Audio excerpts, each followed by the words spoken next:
Yo, welcome back guys to another video. Lately I've been a little bit MIA, been doing a lot for work. I've been grinding DB, like dueling book honestly, grinding for regionals, we got some coming up. So I really have put the channel on the back burner, so sorry for that guys. But today I'm coming back with some heat, some absolute bangers right here. You got me on the right, as always, playing Labrynth, and my buddy Austin on the left. He's playing the Voiceless voice deck, the Silent Forcer deck, the low dot deck, whatever you want to call this. It's a pretty interesting deck, honestly. I thought about picking it up, but I really don't feel like spending the money on it. So I'm gonna wait for the hype to go down, and then probably pick it up. I think it's really neat. It's a really neat deck. I'm a huge fan of mid-range decks, and I feel like this, the Voiceless voice deck fits just like right in that category. So we're gonna see me starting off pretty damn strong. I mean, if you ever see a Labrynth player activate a furniture and then set the field spell, it probably means they have just about everything they need. Set the field spell, set 2 back row. My first action on his turn is going to be summoning the Lady Labrynth to my side of the field. That's probably going to be a really easy tell that that other back row is a big welcome Labrynth. And Austin on the left is going to start with the Saphira, and that's going to summon out the Skull Guardian right here. So as Austin's learning, he's learning this deck, so he might make some misplays, and what we're gonna see here is on the summon of Skull Guardian, I'm going to attempt a big welcome. He's gonna ash that. That's such a huge weakness, man, of the Labrynth deck. I'm honestly, right now, I'm not a huge fan of the Labrynth deck. I don't think it's that good, just because it's so weak, man. There's so many hand traps rolling around. I think if there is, if there's a really good build of the deck, I honestly think it's a like a more floodgate type build, right? Because I don't think it can do enough just, with furnitures and on its own. Maybe a hand trap build could pass too, but I'm not playing a whole lot of hand traps in this list. I'm only playing Joel in the main deck at least. But Austin on the left doesn't set up too much. It's just the Skull Guardian. You're going to see me bounce that with the big welcome Labrynth, then attack with Lady. He's got the trap set. He's going to activate the trap, shuffling back I think it was the Cerevius in his grave, summoning at the low effect, place the barrier in the spell and trap zone. And then you're going to see me activating the Chandelier, sending the Infinite Impermanence to set another big welcome. Such an impactful card. I mean, Big Welcome is insane. It is the best card of the deck, hands down. I mean, I don't even think anything comes close to it. So just revealing that he knows that I have a Welcome and Big Welcome set, so everything is known right now. I'm going to activate Big Welcome, chaining the Lady, summoning out Lovely. I chained the Lady effect, but didn't even set anything, so it's out here just misplaying. Either way, I'm gonna destroy the low on resolution, activate Chandelier, go back to hand, set the welcome Labrynth, and I'm going to summon the Lady from hand. It's the one that I bounced off of the big welcome. He's gonna activate barrier, add the Saphira.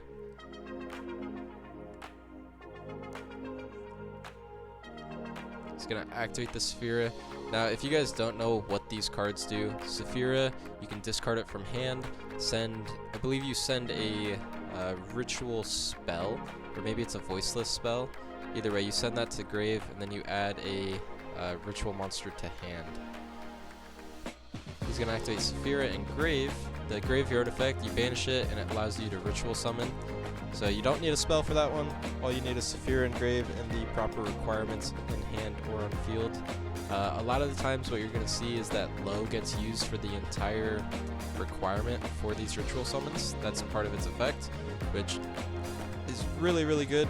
If you guys ever played in Necroz format back in, I believe it was 2015 or so, somewhere in 2015, Shurit, Necroz Shurit, pretty much did the same exact thing. It was Rhoda also, very similar card to low.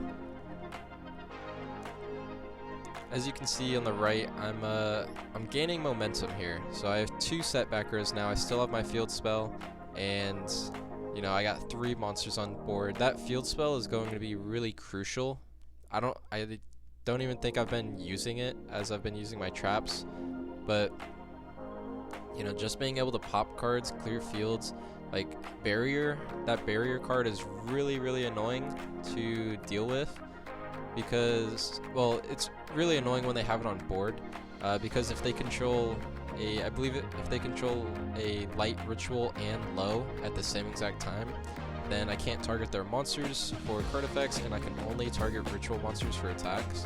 Now that doesn't sound like it's too crazy, but with the Skull Guardian, the ritual that's on field right now, the attack becomes 4100 while it has low on field or engrave, so it's really hard to beat over. We're gonna see Austin going into he's gonna normal summon Droll and Lockbird, which looks like a really weird play, but he's gonna go into an Anima, steal my monster.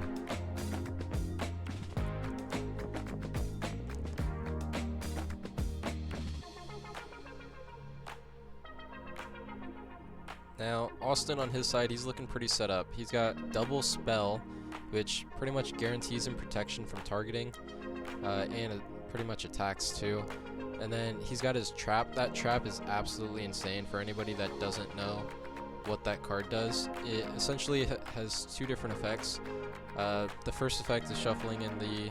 I might have explained this already in this video, but it shuffles back a light ritual monster, either a warrior or a dragon, or one ritual spell from hand or graveyard into the deck, and you add to hand or special summon a voiceless monster. So a lot of times what you're doing is either you're usually summoning out the low. As far as I know, with the rituals, you can't summon them off of that because they still have conditions that need to be met. The second effect on the card is you can target cards on the field. I believe it's only cards your opponent controls up to the number of ritual monsters you control, like warrior or dragon ritual monsters, which that's what all of the excuse me, that's what all of the ritual monsters in the deck are. And you can destroy that many cards and the trap. So it kind of sucks that you can't keep the trap around. You can't just keep popping cards, but it also balances the card out, which is, it makes it fair. That's the biggest thing about this deck, is I feel it's very fair. There's nothing, you know, super unfair about it. Just like back in, I believe, 2021, when Sword Soul was one of the best decks. It just, it's a fairly healthy deck in my opinion. It doesn't do anything too toxic. Doesn't have anything about it that's, it's just unhealthy for the game. So now it looks like the tides have pretty much changed, right? It was looking like I was getting momentum on my side, but now if you look over on Austin's board, he's got a lot. Skull Guardian is an Omni Negate, SP Little Knight, everybody knows what that card does, and then he's also got the main deck Saravius, the monster, not the ritual, which is going to tag out into the ritual right now. So that's pretty much going to lock me out from the extra deck. I mean, I can still summon from the extra deck, but it won't do me any good because that card is there to negate stuff like that, negate summons. I'm going to activate Welcome Labrynth. Now, I'm not sure if I'm going to, but I still have my field spell up. There we go. And then I popping the trap. So that card is very important to get out of there.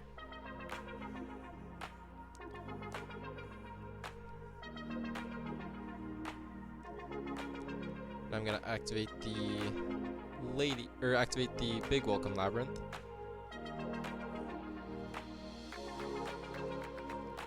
He's gonna chain the Skull Guardian, which would be really good, but I'm gonna go Chain Link 3 Solemn Strike, which is pretty damn good. So it's gonna get rid of his Skull Guardian. Now the only problem with Solemn Striking his ritual spell or ritual monster is that he's got a ritual spell engrave. I'm not sure if I don't think he's gonna use it right here. He probably doesn't either realize that he can, or he maybe just forgot, or maybe he just doesn't even have a ritual spell engrave. I have no clue. But if I Solemn Strike his monster and destroy it, it gets disintegrated by card effect, and then he can just summon another one from the deck using the spell engrave, which huge problem. But he either doesn't see that line or just doesn't have it available. He's gonna super poly me though, so none of it really matters. He's gonna go into Garua. I'm not gonna have anything on field or I'm not going to, you know, have enough gas just to keep going. His board's established, so we're gonna hop right into game number 2. Alrighty, hopping right into game number 2. I'm gonna start off strong with a pot of extravagance right here. He's gonna look at my 6 banished cards, which, I mean, if you guys are getting up in arms about it, don't worry. We're just testing. So he's just checking out what I have in my extra deck, and he notices I have a Euro print dark, which, God, Euro prints are they're incredible. They're so much darker than all of our cards, so they typically look better to a lot of not TCG players, but American players. You can only get those things in Europe. I don't know what they're doing, but they're doing it right for sure. So, extrav, draw 2 cards. I'm gonna furniture, send Tovi, send another extrav, set a trap. I didn't see which one I set there, but I'm assuming it's big welcome. If it's not, then, you know, it's probably welcome. I'm gonna summon a lady and set 1 more card. So I got 2 set back row and a lady on field. He's gonna start out strong. He's got the low voiceless voice right there. So that's gonna set the barrier. The barrier, which is that continuous spell you see on board, it is pretty much a rota. So during the main phase, you can activate the effect to search a voiceless voice monster. He's gonna search that Saphira. Like I told you guys earlier, Saphira is gonna dump a ritual spell and add Skull Guardian. You have the option to add Seravius too, but 9 times out of 10, if you don't have Skull Guardian, you're probably gonna search that one. So on resolution of that, I'm thinking right here. Now, what I'm thinking is summoning a Lovely, and you know, the idea is to get that low off the field, because that low counts as the entire tribute for the ritual summon. So if I get rid of that, then he has to use 2 cards from his hand, essentially, assuming he's using Saphira effect. So if it plays out correctly, he doesn't have low on field, then he has to use Saphira effect, use a card from the hand to ritual summon a card from hand. And what I'm doing there is just trying to keep hand advantage and card advantage, you know, pretty similar.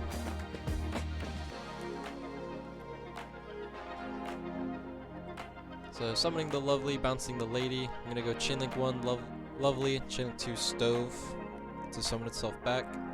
So summoning itself back, popping the low, just like I was telling you guys. So you can kind of see his hand here too. He doesn't have, you know, he doesn't have an extreme amount of plays in his hand. Looks like he's got Cosmic, Super Poly, one of the ritual spells, a Skull Guardian, maybe a Seravius, a regular Seravius, not the ritual one.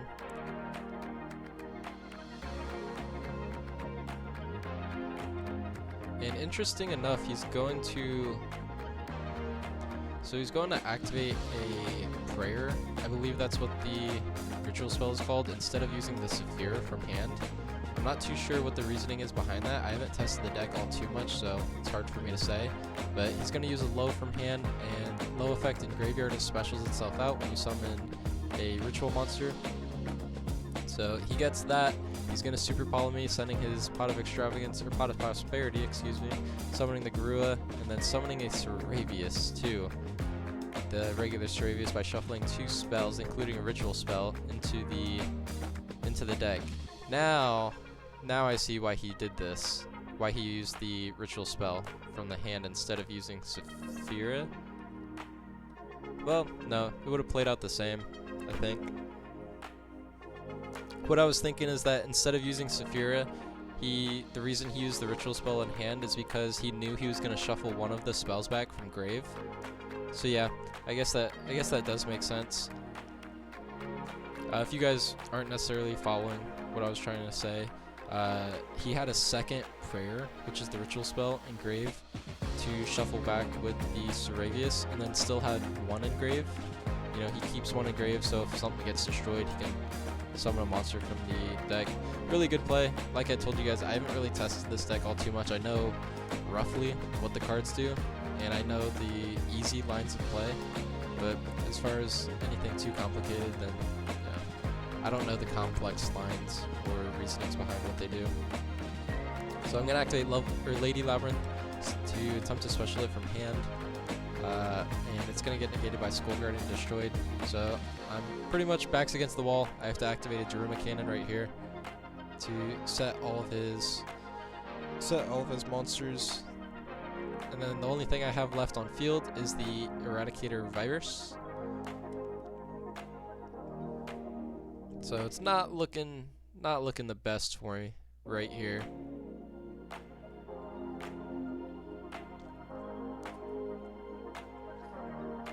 Gonna draw for turn. I got 3 cards in hand now. Got an Extrav. So it's the third extravagance. Gonna banish another 6 cards. He's just checking out what I have left in the deck. Like I said, this is a casual match, so don't get too bent up about that. I'm gonna activate a Harpies, Feather Duster. He's gonna chain the Cosmic Cyclone, banishing my Eradicator virus. So I got 3 cards left in hand again. Gonna have to make the most out of these 3 cards. There's a Droll and Lockbird, so realistically there's only 2 cards left in my hand. Not looking too great for the heroes over here. Gonna activate a Shangri-La, probably pitch the Droll. Oh, I have a Call By. Great, I have a Call By in my hand too. So pitching the Call By. I mean, realistically, what I'm doing here is just playing it out. I want to see what this deck does. There's, you know, other than that, I don't have a whole lot of reason to keep playing this game because I'm in a losing position. If this was like a regional or locals or anything other than us just recording content for fun, I probably would have scooped because it's a waste of time right here. So now I see that I was setting the call by, or I was sending the call by off Shang because I needed a monster to bounce with the big welcome. So that's why I set the Droll on field. I'm gonna go into summon the Lovely. Summon Lovely from grave, chainlink 1 Lovely, chainlink 2 Shang, chainlink 3 Stove. I'm gonna destroy his low, summon the Stove. So now I have Droll and Shang in hand. I mean, even then, it's still a losing position, I'd say. He's gonna activate a Saravius in hand, shuffling back 2 spells.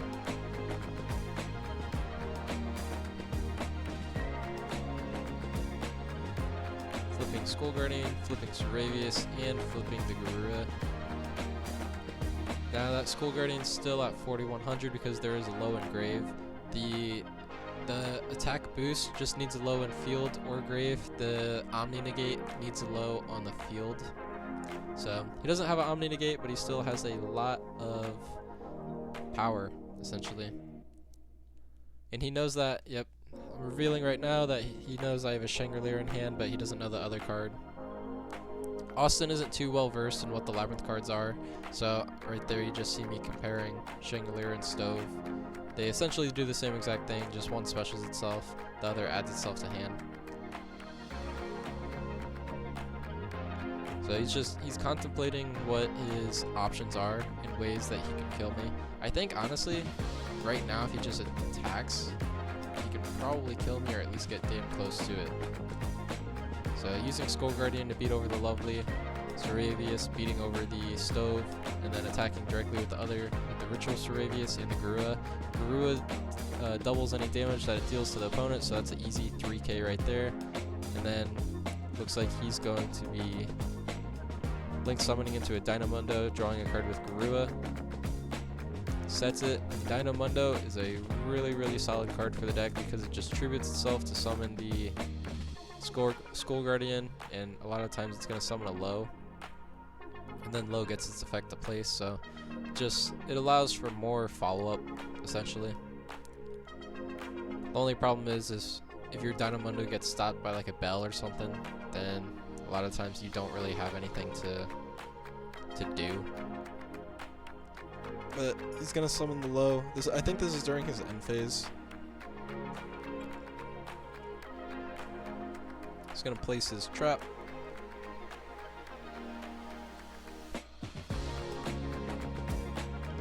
Then I'm going to get to draw for turn. I'm going to see what it is. He's probably going to tag out for Dynamundo. Yep, activate Big Welcome, chain Dyna. Summon my Ariana. And then chainlink 1, chainlink 2, both the furnitures. He's going to get chainlink 3 low. Probably place a barrier.